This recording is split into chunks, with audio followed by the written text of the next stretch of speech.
या निशा सर्वभूतानां तस्याम जागृति संयमी। जब सब सो जाते हैं, पूरा जगत सो जाता है, तब जो संयमी पुरुष है, जो योगी पुरुष है, वो जागरण को उपलब्ध होता है। नमस्कार, प्रणाम, वंदन। कृपया ओम हिमांशु श्री का हार्दिक वंदन, नमस्कार, प्रणाम स्वीकार करें। श्राद्ध का 8वां दिन, 8वें दिन की पवित्र संध्या अवतरित होने को जा रही है। श्राद्ध का अर्थ है मृत्यु का स्मरण। 16 दिन ऋषि मुनियों का जो दृष्टिकोण है मनुष्य को जगाने का, इसका क्या अर्थ है? मृत्यु का स्मरण, इसका अर्थ क्या है? मैं क्या समझा, मैंने क्या जाना श्राद्ध से, मैं आपसे कहूँ।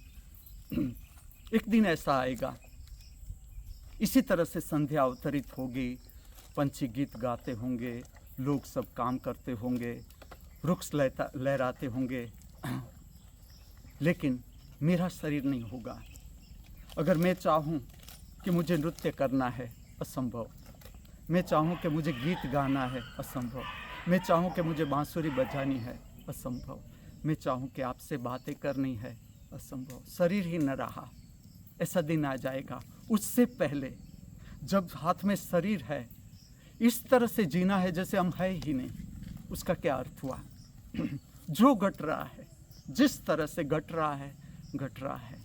अर्थात जो चिंता है, जो भय है हमारे भीतर, उसको ठीक से जानना है। जब तक ये शरीर है, भय को भी पार करने की कोशिश करनी है, चिंता को भी पार करने की कोशिश करनी है। हम सब मृत्यु लोक के प्रवासी हैं। क्या आप कह सकते हो हमसे आगे कितने मनुष्य इस पृथ्वी पर आए होंगे, कितने जीव आए होंगे?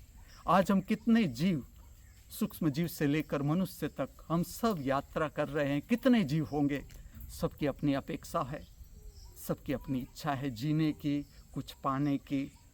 और हम सब, हमारा जो शरीर है वो आखिर में समाप्त हो जाता है, जिसे हम कहते हैं मृत्यु। ये बात जरूर सच है कि शरीर का भविष्य मृत्यु सुनिश्चित है।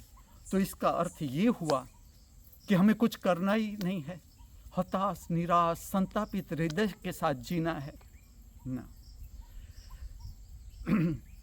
अगर जाना ही है, इस लोक से हमें विदा ही होना है, तो क्यों न हम हंसते, हंसाते, नाचते, नचाते, परमात्मा के गुण गाते गाते इस दिव्य लोक से विदा हो। ये ऋषि मुनियों का मार्गदर्शन, अर्थात उत्सव में हर पल हमारी क्षमता कि हम कितने उत्सव के साथ जीवन को जी सकते हैं, हर सांस उच्छ्वास उत्सव में। ये ऋषि मुनियों का मार्गदर्शन, संदेश जो मैंने जाना आपसे स्पष्ट कर रहा हूँ। आज की जो पवित्र संध्या अवतरित हो रही है, मैं आप सबको निमंत्रित भी कर रहा हूँ और ले जा रहा हूँ धन्वंतरी प्रकृति मंदिर में। आज का नृत्य मैं प्रकट करने को जा रहा हूँ धन्वंतरी प्रकृति मंदिर में। ये रचना सूरदास का भजन है, अद्भुत भजन। और मैंने इस भजन को इस तरह से लिया है। सूरदास अंध थे, उसकी 2 आँख से देख नहीं सकते थे, लेकिन वो भीतर के तीसरे चक्षु से कृष्ण की रासलीला का दर्शन करते हैं। पूरा भजन इस तरह से है और अद्भुत कंपोजिशन। इसके जो गायक है OS अरुण जी।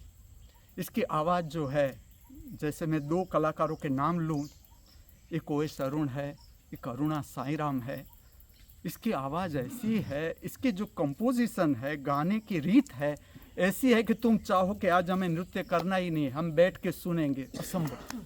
तुम्हें खड़ा ही हो जाना पड़ता है और अपने आप नृत्य प्रकट हो जाता है।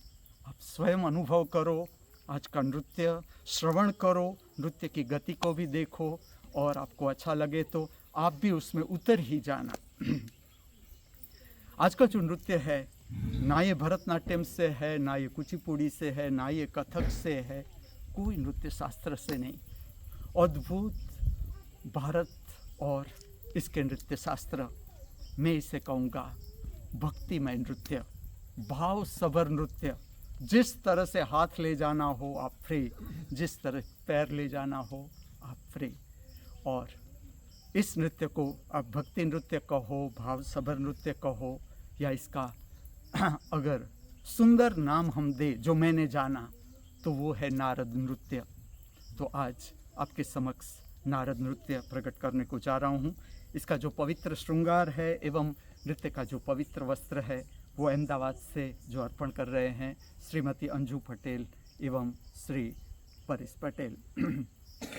इस जगत के सर्व कलाकारों के भीतर बहती हुई कला की दिव्य शक्ति को हार्दिक वंदन करते हुए, प्रणाम करते हुए, हमारे सब के भीतर उपस्थित दृष्टा स्वरूप परमात्मा के चरणों में हार्दिक वंदन अर्पण करते हुए धन्वंतरी प्रकृति मंदिर में नित्य सुदर्शनम प्रक्रिया की ओर।